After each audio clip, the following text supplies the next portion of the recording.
देख रहे हैं कि साहित्यकारों की बात का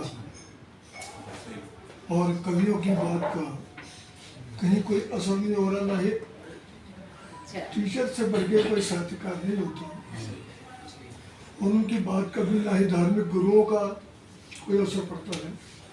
कारण क्या है कि जो बातें कही जाती हैं उनको समझने में गलती कर जाते हैं, क्योंकि हमारा ज्ञान, हमारी शिक्षा अधूरी है।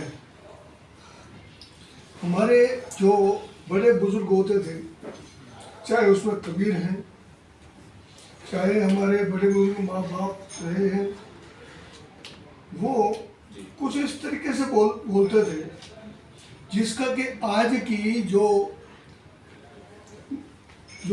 इसको पार्टी यानी कि आज की जो जनरेशन है वो गलत समझती है। तो देखिए, एक इसका मैं अर्थ भी बताऊंगा। नैया बिच नदिया डूबती जाए, नैया बिच नदिया डूबती जाए।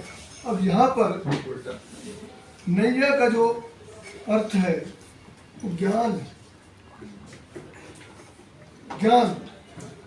और इंद्रियों का जो विषय है, ज्ञान जो है ये तो नैया है, और इंद्रियों का विषय जो है वासना, उसका भाव क्या है, ज्ञान क्या है, प्राप्ति से ज्ञान, वास्तविक ज्ञान क्या है, प्राप्ति से जो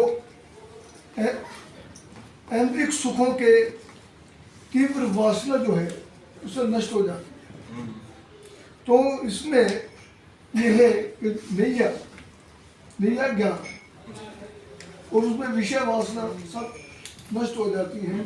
तो नदिया जो है ये विषय वासना है, नदिया संसार है, संसार विषय वासना ऐन्द्रिक। हाँ,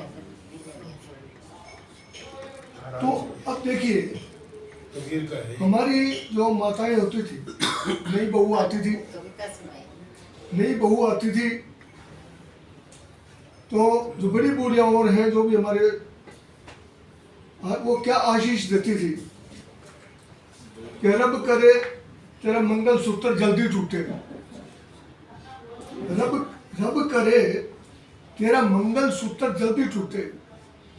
आज की जो नई जनरेशन है वो इसका अर्थ गलत लगाते हैं, क्योंकि बड़ा जो है, जो माँ बाप, दादा दादी और जो हमारे से बड़े हैं वो कभी गलत नहीं बोलते, उनके मन में कोई गलत भावना नहीं होती। लेकिन आज की जनरेशन इसको गलत समझती है। इसका भाव क्या है कि ईश्वर करे तेरी गोद जल्दी भरे। और बच्चा होता है जब क्या करता है, हाथ तोड़ता है ना, मंगलसूत्र जो खींच के तोड़ता है, मंगलसूत्र नहीं कहते, हार उस वक्त पहले मैं बताता हूँ, आजकल मंगलसूत्र, पहले मंगलसूत्र डालते थे। हमारा ये विषय नहीं है, आप विषय बताइए। ये विषय है, ये विषय है, बिल्कुल ये विषय नहीं है। आप यहाँ गलत बोलते हैं। अब देखिए, आप इतने लोग बैठे हुए इंतजार कर रहे हो, सुन रे पापी पाप कर, सुन रे पापी पाप कर, पाप करे हो चैन। सुन रे पापी पाप कर, पाप करे हो चैन, पाप करन ते हरि मिले, पाप करो दिन रैन। अब इसमें क्या कहता है कि अरे पापी, जब तक हम भाव नहीं समझेंगे हम गलत समझेंगे, यही कारण है। इसीलिए कवियों का जो है असर नहीं पड़ता समाज के ऊपर।